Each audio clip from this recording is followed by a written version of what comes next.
Juana nace en la región de Chayanta, donde se encontraban las propiedades de su familia, que es cerca de Chuquisaca. También en la misma región se encontraban las propiedades del que iba a ser su marido, que es Padilla, ¿no? Habría que ver el contexto de su nacimiento para entender también el contexto de la posible evolución posterior de su pensamiento y de un sector de la élite criolla que se va a plegar a la revolución y se va a plegar a las ideas más radicales de la revolución cuando lleguen al Alto Perú. Sabemos que para el año 80 están las revoluciones de Tupac Amaru y Tupac Katari está sitiando La Paz en el momento de nacimiento de Juana.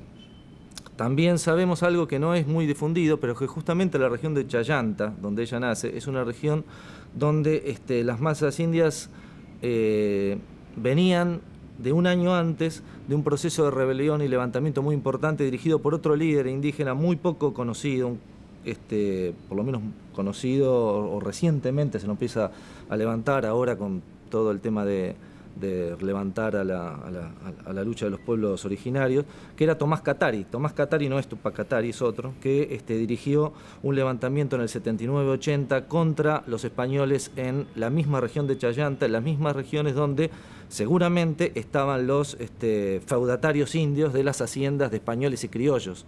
Por lo tanto, eso tuvo que haber afectado el pensamiento y la discusión de los sectores letrados o ilustrados, criollos, mestizos, que sociabilizaban en la ciudad de Chuquisaca, donde además se encontraba la universidad, ¿no? Bueno, Juana tuvo una infancia y una adolescencia también de una mujer particular, ¿no? Una mujer que tenía un espíritu más libre o más no tradicional. Por eso tuvo problemas cuando estuvo en el convento y tuvo poco tiempo y siguió su educación en su casa, en los cuales sociabilizaba con los indios, con los sirvientes, con el personal de las haciendas. Tenemos que ver otro elemento importante para entender el contexto en el cual se forma la personalidad de Juana y la personalidad también de Padilla, que va a tener una gran influencia sobre ella, y ella va a tener una influencia sobre él, ¿no? Que es el de la universidad. Ahí han estudiado, son gente de la misma generación, como Castelli, como Moreno, ¿no? Como Monteagudo. Y en la época en la cual las ideas de la Ilustración, las ideas del Iluminismo llegaban a América, aunque estuvieran proscriptas, y esa juventud de la élite criolla discutía esas nuevas ideas en un momento en el cual el Imperio Español se encontraba en una crisis de dominación frente a las nuevas potencias que empezaban a surgir como Inglaterra y a los nuevos sistemas y modos de producción que se empezaban a instalar en el mundo a través de la Revolución Francesa y la crisis de los viejos sistemas como el sistema del absolutismo español, ¿no? Hay un elemento también que tenemos que recordar en donde ya se manifiesta por primera vez en forma efectiva la participación política de estos sectores a favor de cambios, que es que hace poco, es más, ha habido una movida importante en Bolivia por el tema del 25 de mayo de 1809, que es la primera junta, el primer rebelión que se organiza por lo menos en el Río de la Plata, que es previa al 25 de mayo en Buenos Aires, y que se da en esta región, se da en la región de Cochabamba, Chuquisaca. Ahí participan activamente Monteagudo, participa activamente Padilla y participa activamente otra persona que es español, pero que va a tener un rol muy relevante en las guerras de la independencia, que es Arenales, ¿no? Esta rebelión es derrotada y son castigados sus miembros, pero Padilla va a tener un rol importante en la movilización de los sectores indígenas, ¿no? Cuando el 25 de mayo de 1810 se produce la primera junta porteña y manda sus ejércitos hacia Paraguay y hacia el norte, el ejército auxiliar el ejército auxiliar del Perú se llama auxiliar. ¿Por qué auxiliar, no? Auxiliar porque viene a auxiliar al pueblo, digamos, en su rebelión contra el autoritarismo, contra el absolutismo, ¿no? Con esto que quiero marcar, hay un par de elementos importantes que la lucha que se está dando y la lucha que se va a dar en el Río de la Plata, en toda América, y mucho más en lugares donde las relaciones de explotación, las relaciones feudales están más marcadas, como el Alto Perú, es una lucha que va a cruzar lo nacional con lo social, va a tener mucho contenido social y que a su vez va a tener una lucha entre un modelo, una idea de organización política, de organización social y de organización económica contra otra idea representada por el absolutismo español.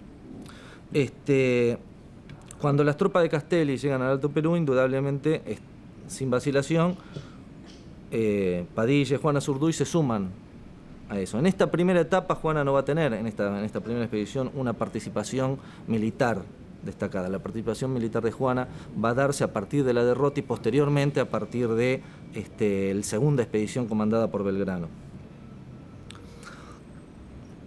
Esta expedición y el levantamiento que es acompañada por levantamientos en Santa Cruz, Cochabamba, Potosí, Chuquisaca, La Paz. Esta expedición finalmente es derrotada. Es derrotada, pero deja tras de sí a los líderes y a los caudillos que se fueron levantando para apoyarla. Y a su vez deja un tema que yo creo que para nosotros es fundamental para entender el problema de la posterior hegemonía temporaria que tuvieron los sectores del absolutismo y los sectores más feudales de la sociedad boliviana, de la futura sociedad boliviana, y la separación que finalmente se dio entre lo que hoy es Argentina y lo que hoy es Bolivia, que es el hecho de el problema social mucho más profundo en el Alto Perú que en el Río de la Plata. En el Alto Perú la revolución implicaba necesariamente, la revolución como estuvo planteada, como vino planteada por los ejércitos que fueron al Alto Perú, como lo planteaban Padilla, como lo planteaba Juan Azurduy, como lo planteaba Arenales, o como lo planteaba el cura Muñecas, o como lo planteaban los líderes indios que participaron activamente de ese proceso con su gente, implicaba un cambio, una reforma social importante.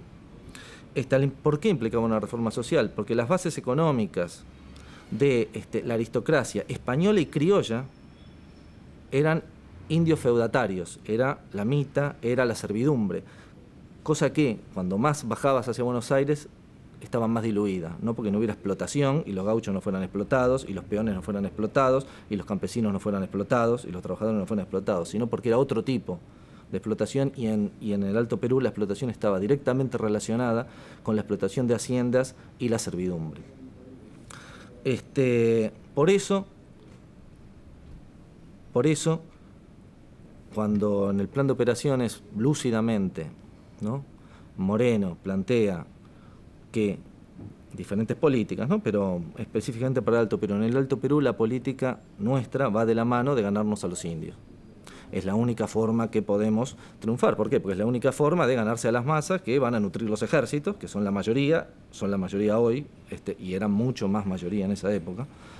Y eso implicaba una ruptura drástica con las formas económicas de explotación existentes en esa región. Insisto, más aún que en el sur, aunque en Salta se siguió notando. Por eso Güemes, que pertenece a ese mismo proceso, no hay una frontera, la frontera es muy posterior, ¿no? Güemes, que pertenece al mismo proceso de lucha que se da en el norte, con las guerrillas de Güemes, con las guerrillas de Juan Azurduy y Padilla, con las guerrillas de Guarnes, con las guerrillas de Muñecas, con las guerrillas de otros caudillos que en la zona se levantaron después de la derrota de Belgrano y mantuvieron el proceso de resistencia a la reacción española. Por eso todo el proceso tenía que ir acompañado implicaba un proceso de reforma social, y por eso ese proceso llevó a que una parte importante de los criollos del Alto Perú estuvieran del lado de la reacción española, ¿no? Siempre se discute, y se sigue discutiendo hoy en la historiografía, en la política, si las medidas de Castelli fueron excesivas. sí fueron muy duros sus planteos y muy inspirados en los ideales de la Revolución Francesa y en los ideales jacobinos de Robespierre, que eran inaplicables en Bolivia, en lo que hoy es Bolivia. Pero la misma situación la podemos ver posteriormente con el más político y más comprensivo de la cultura en Belgrano, ¿no? La misma situación de rechazo de una parte importante de la élite criolla a lo que era el proceso revolucionario que se estaba desatando en el continente. Cuando finalmente Bolivia alcanza su independencia, que es una independencia de España y de lo que en ese momento ya no era la Argentina, no era el Virreinato del Río de la Plata, no eran las Provincias Unidas, ni tampoco era la Argentina. El año 25-26 había una situación de disolución del Estado en lo que hoy es Argentina. Cuando finalmente Bolivia alcanza la independencia,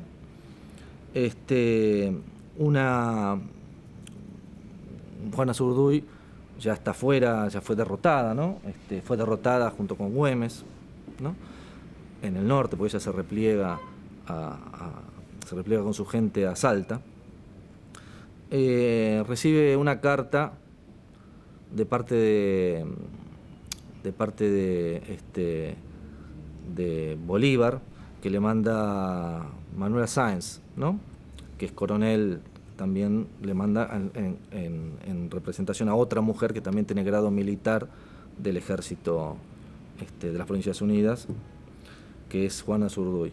Y Juana Zurduy, es muy interesante la respuesta que hace, porque es una respuesta que por ahí es previsora de la realidad de la República Boliviana, por lo menos hasta el 52 y seguramente hasta estos últimos años, donde quizás las cosas estén cambiando, ¿no?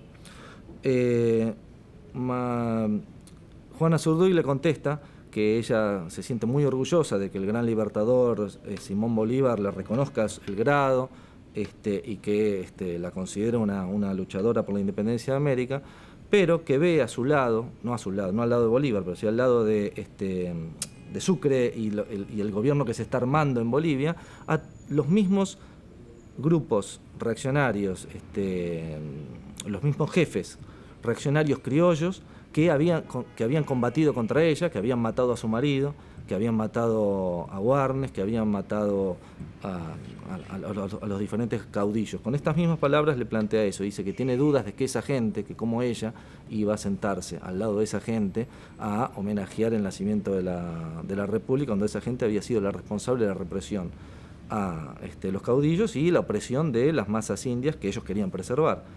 Si bien no habla de los problemas económicos, lo que sí se nota a través de eso es una continuidad que hubo en Bolivia claramente, por lo menos hasta la Revolución del 52, ¿no? Una continuidad de las prestaciones feudales en el campo. Bueno, ese fue el problema de la independencia de Bolivia y ese fue el problema por el cual se dio la lucha en el Alto Perú y alcanzó quizá un grado de importancia no reconocido por nuestra historia, por la historia argentina, por la historia americana, pero particularmente por nuestra historia argentina.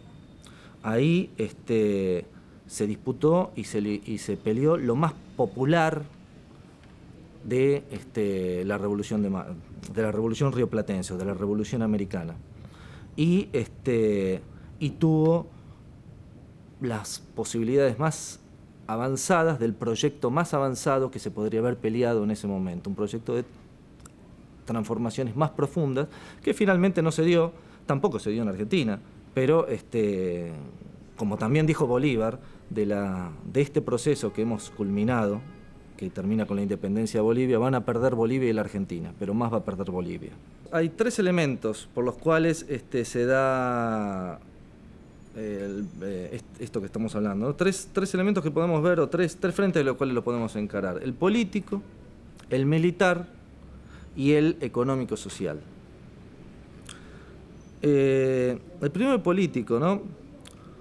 Los ejércitos de Buenos Aires, ¿no? Los ejércitos porteños que no son solo porteños. Si uno ve la lista de bajas de los ejércitos que suben, que entran en Bolivia, son tucumanos, o sea, de los ejércitos que vienen de abajo, el Alto Perú, esto es el Bajo, digamos, no es el Bajo Perú, que es otra cosa, ¿no? Es el Bajo para el Alto Perú.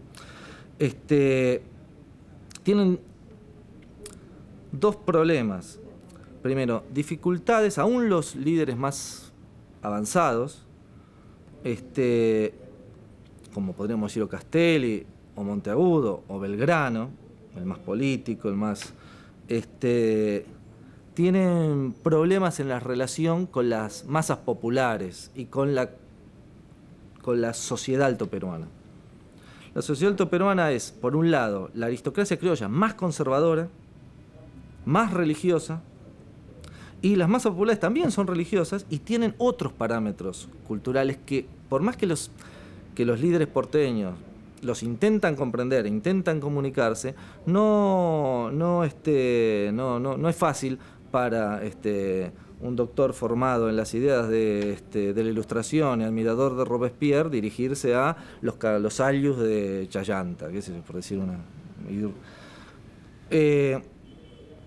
en ese sentido, hago una digresión, Juan Azurduy y Padilla contaron con un elemento más, no solo pertenecer a esa sociedad, sino que tuvieron un colaborador que era un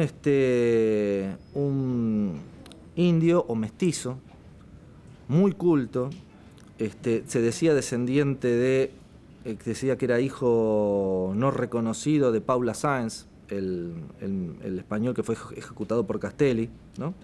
Y de una india descendiente directa de Huáscar, ¿no? Era un poeta, y cuando en la segunda expedición de porteña mandada por Belgrano se presenta a Padilla se lo asigna a Juan Azurduy, y a partir de ahí el nexo entre Juana, no solo por su valor destacado, ¿no? Destacado el valor de Padilla, pero en una mujer más destacado más.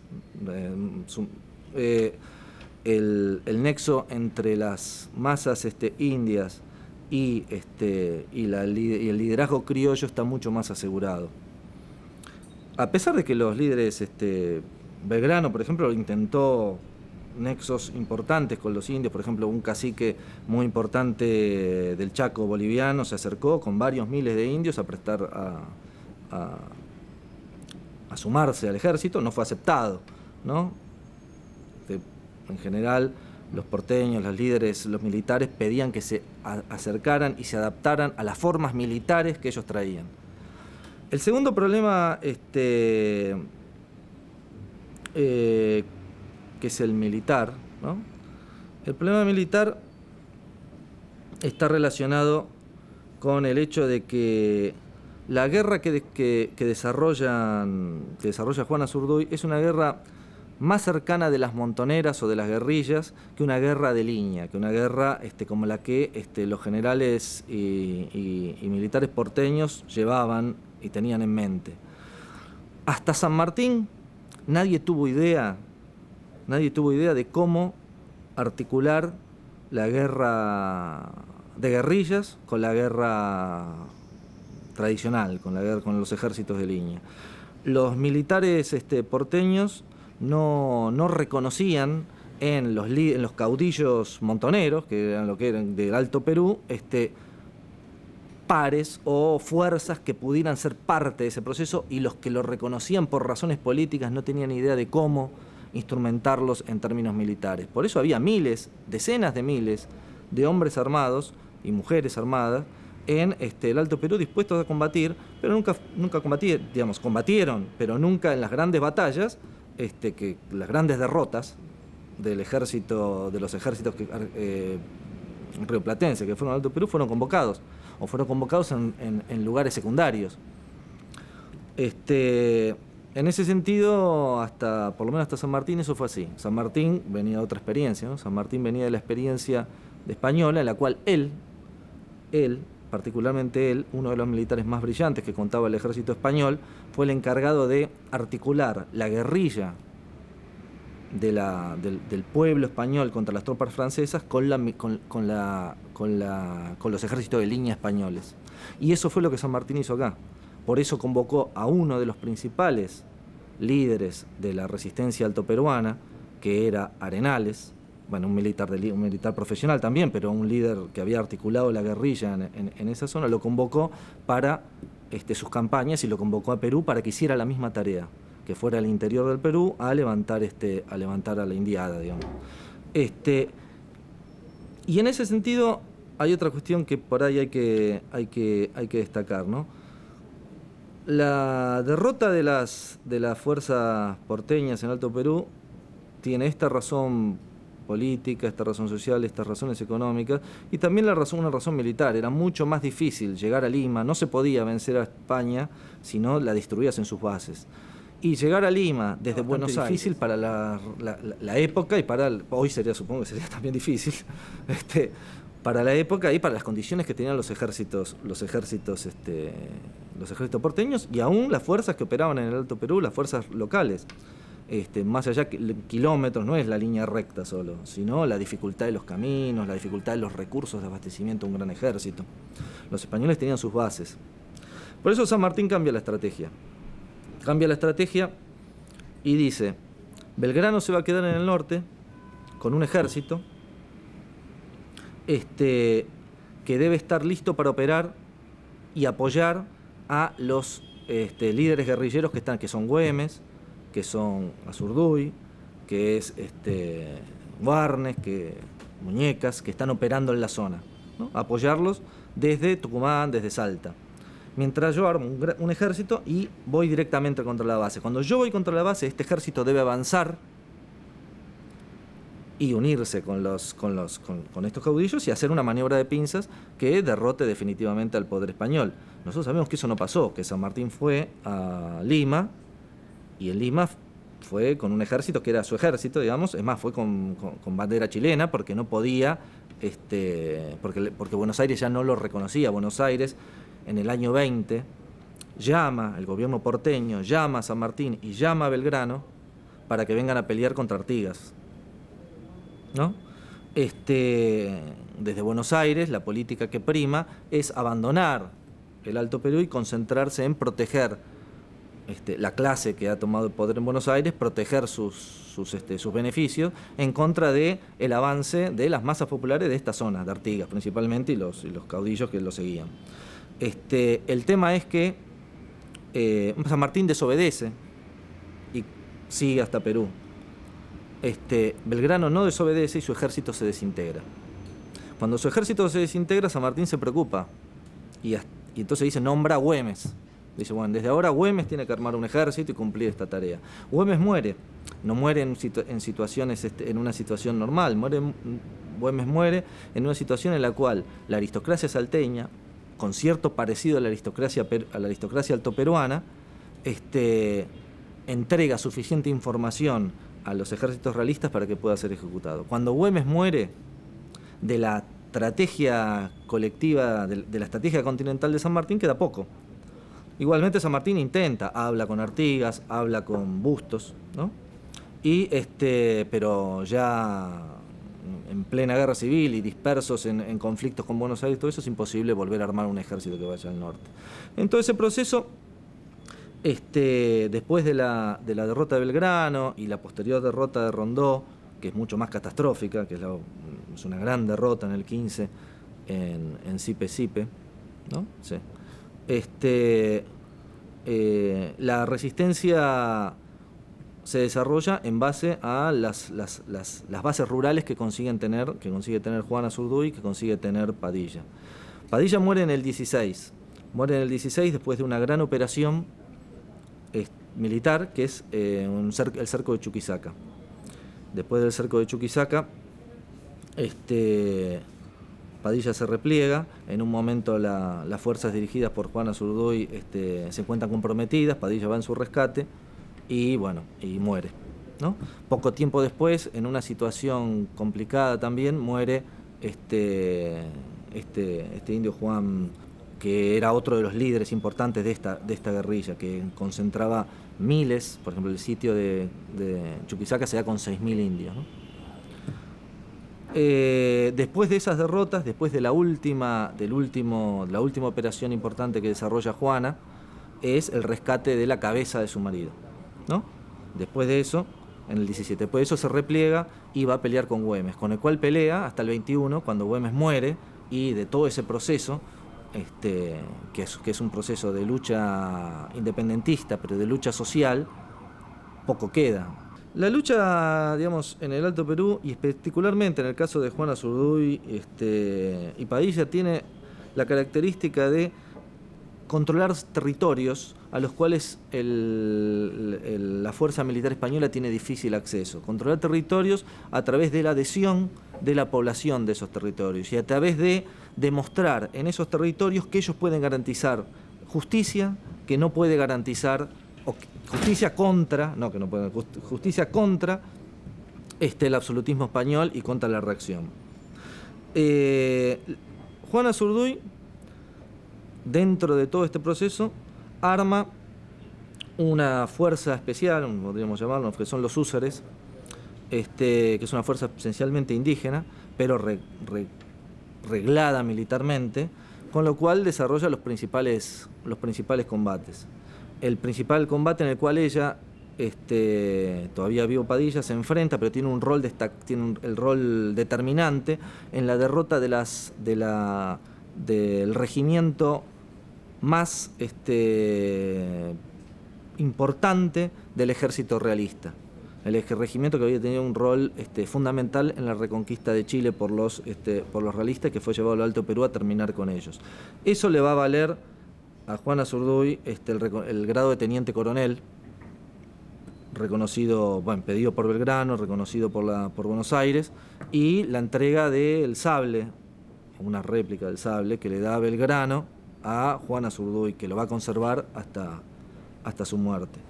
Las características de la guerra que desarrolla Juan Azurduy y que se desarrolla en el Alto Perú es sobre todo cuando las fuerzas militares profesionales, que tampoco son profesionales, ¿no? Pero las fuerzas militares porteñas se retiran o son derrotadas y se van, es una guerra de guerrillas.